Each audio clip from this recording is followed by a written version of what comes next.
problem question relates to the law and treaty. Several issues arise in the problem question. The first issue is whether the Prime Minister's brother-in-law, Frank, was granted full powers to bind Serbia to a treaty. Pursuant to Article 2.1c of the VCLT, full powers is a document emanating from the competent authority conferring the rights of a person designated by the state to negotiate, adopt, authenticate a treaty, or express consent to be bound to the same. Then at Article 7, it provides the conditions as to who may be considered the state's representative.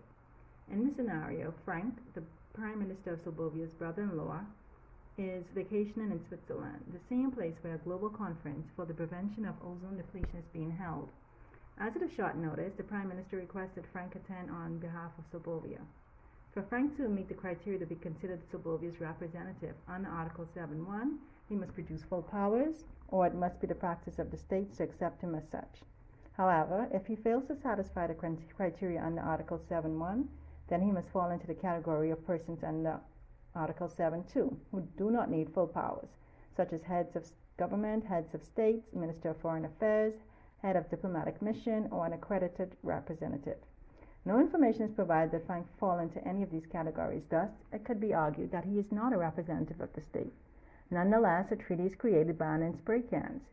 Frank made a statement at the conference, which was televised worldwide, that Serbia will be bound to the treaty. Oral statements have legal consequences.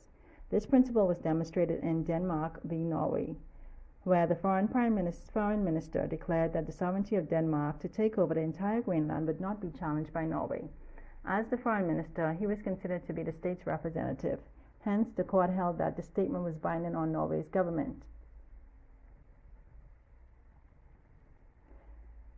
In addition to Frank's speech, he scribbled his initials on the wrong line of the treaty. This would not invalidate the treaty, as initialing constitutes a signature and expresses consent to be bound to the treaty pursuant to Article 12.2a.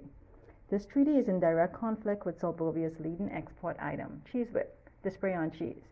It could be argued that Frank does not possess the power, the knowledge, or the expertise, and is unaware of the significance of the spray-on cheese to Serbia's economy. In that regard, the treaty could be void under Article 46 if it violates an internal law relative to competence. It could also be argued that Frank's presence at the conference was for attendance only, and this contention is supported by the Prime Minister's reservation to the treaty.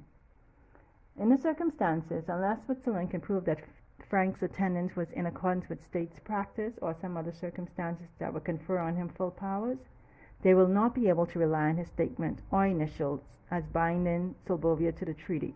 Therefore, it is likely that Switzerland's claim will have no chance of success. Created using Powtoon.